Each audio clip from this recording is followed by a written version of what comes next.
بسم اللہ الرحمن الرحیم۔ السلام علیکم ناظرین کرام، میں ہوں مخدوم شہاب الدین اور آپ دیکھ رہے ہیں میرا فیس بک اور یوٹیوب چینل۔ امید کرتا ہوں آپ سب لوگ بخیر و عافیت ہوں گے اور جہاں بھی ہوں گے اپنے اہل خانہ سمیت خوش بھی ہوں گے اور محفوظ بھی۔ ناظرین کرام، گلا اس وقت کافی خراب ہے اور اس کے لیے پیشگی معذرت، کیونکہ پچھلے 2-3 دن ایک تو تھکاوٹ بھی کافی تھی، عمران ریاض کی رہائی اور پھر احتجاج اور دیگر تمام تر چیزیں، اور اسی سلسلے میں تھوڑی سی طبیعت بھی ناساز ہوئی اور اتنی آوازیں ہم نے لگائیں کہ گلا ہمارا بیٹھ چکا ہے۔ لیکن خبروں کا جو سلسلہ ہے وہ رکنا نہیں چاہیے، اور مجھے ان حالات کا بھی اندازہ ہے کہ اس وقت انفارچونیٹلی ہمارا ملک جن حالات سے گزر رہا ہے اور اس وقت ہمارے ملک میں جو چل رہا ہے، اس سب میں ہم افورڈ نہیں کر سکتے کہ خبروں کا جو سلسلہ ہے وہ روکا جائے۔ اور خود پہ بھی جبر کر کے میں یہ ویڈیو بنا رہا ہوں، تو آپ سے بھی درخواست ہوگی کہ اگر کچھ کمی بیشی رہ جائے تو اس کے لیے مجھے معاف کر دیجیے گا۔ 2-3 بڑی خبریں ہیں جو میں نے آپ کے سامنے رکھنی ہیں۔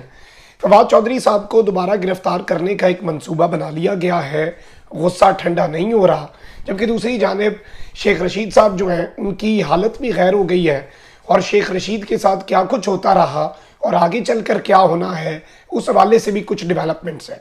جبکہ رانا ثناء اللہ نے پاکستان کے اداروں پر چڑھائی کر دی ہے، اور وہ ریڈ لائن جو ہم پر الزام لگتا ہے کہ ہم کراس کر رہے ہیں، آج پاکستان کے وفاقی وزیر داخلہ نے وہ ریڈ لائن کراس کر دی ہے۔ جبکہ دوسری جانب عمران خان نے ایک ایسا پتہ پھینکا ہے کہ طاقتور بھی بیٹھے سوچ رہے ہوں گے کہ کپتان کی سوچ، کپتان کی سیاسی سوچ اس وقت کس لیول پر جا چکی ہے کہ پاکستان کی سیاست میں جو طاقتور حلقے ہیں، جو سب سے اہم ہوتے تھے، جہاں پر ان کی سوچ ختم ہوتی ہے، عمران خان کی سوچ وہاں سے شروع ہوتی ہے۔ اور عمران خان نے طاقتوروں کو چاروں شانے چت کر دیا ہے، اور ایک تیر سے 2 شکار کس طرح سے کیے ہیں، یہ بڑی انٹرسٹنگ ڈیولپمنٹس۔ لیکن سب سے پہلے میں آپ کے سامنے کچھ اچھی خبریں رکھ دوں۔ ظاہری بات ہے کہ تجربہ کاروں کی تجربہ کاری کے مزے پوری قوم لے رہی ہے، اور اس وقت ہم انجوائے کر رہے ہیں۔ تو اس وقت IMF ڈیل جو ہے اس میں مزید چیزیں جو ہیں وہ مہنگی ہونی ہیں، اور IMF کے مطالبات بھی سامنے آ چکے ہیں۔ سگریٹس، کولڈ ڈرنکس، جہازوں کی ٹکٹس اور دیگر تمام تر چیزیں بھی IMF کی طرف سے کچھ مطالبات سامنے آ چکے ہیں۔ تو آپ لوگ تیار ہو جائیں، ڈالر تو اوپر جا رہا ہے، پیٹرول ابھی مزید 50 روپے بڑھ جانا ہے،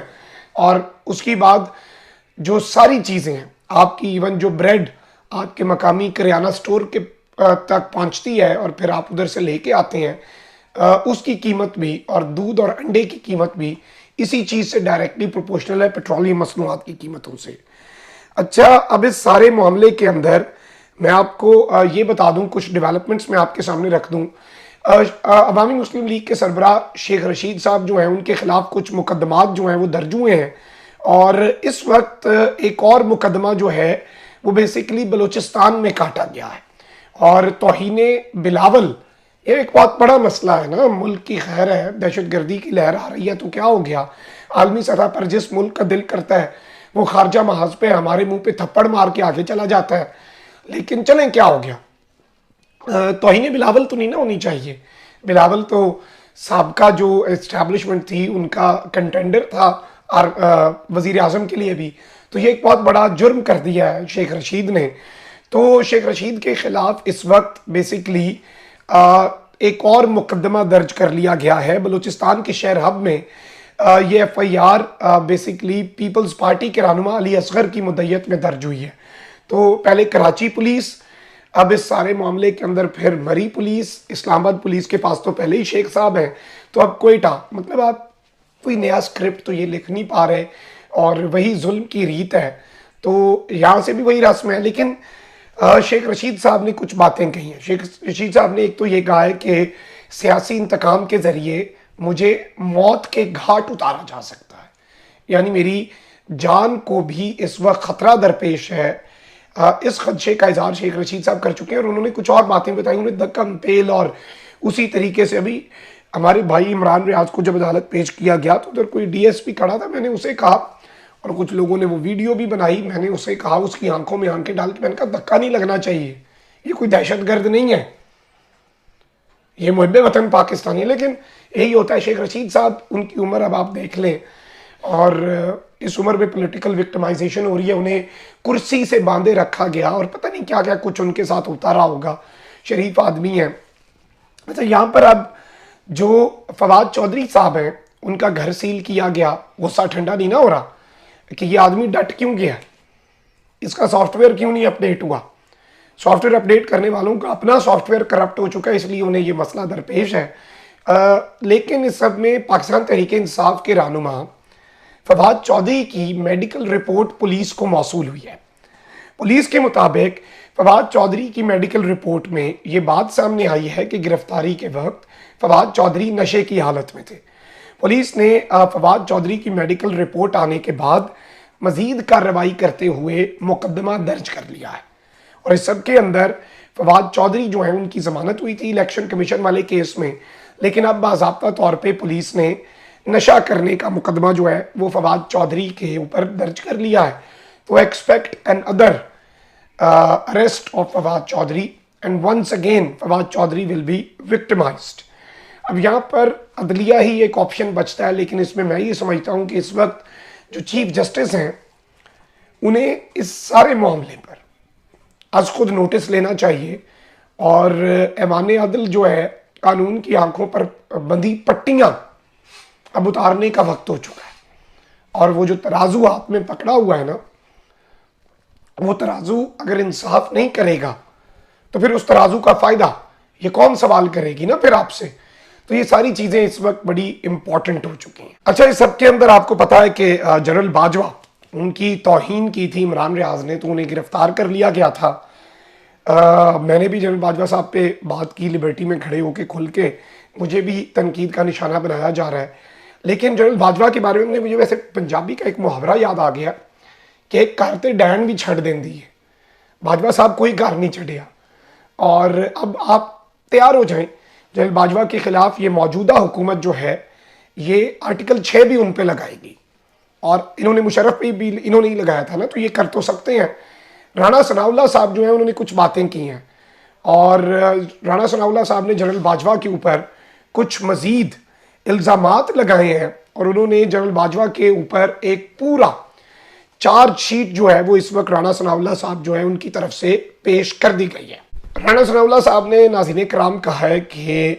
جو جنرل باجوہ ہیں وہ اینڈ تک عمران خان کی سہولت کاری کرتے رہے، وزیر اعظم تو شہباز شریف تھے لیکن عمران خان کو فیورز ملتی رہیں، اور جنرل باجوہ نومبر میں ریٹائر نہیں ہونا چاہ رہے تھے، لیکن پھر انہیں ظاہری بات ہے یہ کہہ رہے ہیں کہ وہ ٹکنا چاہ رہے تھے۔ تو باجوہ صاحب پہ باضابطہ آپ کے وزیر داخلہ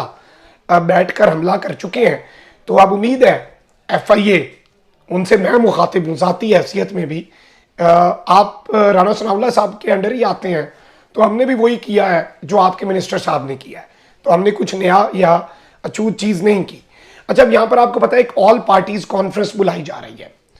اور فواد چودھری صاحب نے پارٹی کی قیادت کو ایک بڑا دلچسپ مشورہ دیا، اور میں سمجھتا ہوں فواد چودھری نے ایسا پڑھا ہے نا کہ آپ کی سوچ ہے۔ اب پی ٹی آئی کے اوپر پریشر ہے کہ قومی معاملہ ہے، اے پی سی میں شرکت کریں، یہ ہو گیا، وہ ہو گیا، فلاں ہو گیا، ڈھمکا ہو گیا، یہ ساری چیزوں کا پریشر ہے نا پی ٹی آئی کے اوپر، عمران خان کے اوپر۔ تو اب عمران خان صاحب نے ایک اور فیصلہ کیا، عمران خان صاحب نے ہم اے پی سی میں بیٹھیں گے، ہم آل پارٹیز کانفرنس کا بائیکاٹ نہیں کر رہے۔ طاقتور بھی سوچ میں پڑ گئے ہوں گے کہ خان ٹیبل پہ آ رہا ہے، یہ تو اچھی چیز ہے، لیکن خان نے پھر گردن سے پکڑ لیا، خان نے ایک تیر سے کیے دو شکار۔ عمران خان صاحب اس وقت سوچ رہے ہیں، اور یہ میں اندر کی خبر آپ کو دے رہا ہوں، خان صاحب سوچ رہے ہیں کہ اے پی سی کے لیے شیخ رشید، اعظم سواتی، اور of the arrest Fawad Chaudhry again, تو ان لوگوں کو نامزد کر دیا جائے، تو پھر ہم دیکھیں گے کہ نیشنل کنسنسس، قومی اتفاق رائے، اعظم سواتی تو پھر بہت سے لوگوں کو کھٹکتا ہے نا، ابھی تک برا لگتا ہے، تو وہ بھی بہت سے لوگوں کو برا لگے گا، اور اس سب کے اندر اعظم سواتی اور شیخ رشید کو پھر آپ کو کوئٹہ سے لائیں، جدھر سے لائیں، ملک کی خاطر تو لانا پڑے گا، ملک کی سب سے بڑی جماعت کی وہ نمائندگی کرے گا، تو آپ اسے کیسے اندر رکھ سکیں گے؟ آپ کو پیش تو کرنا پڑے گا، اور اگر آپ نے نہ کیا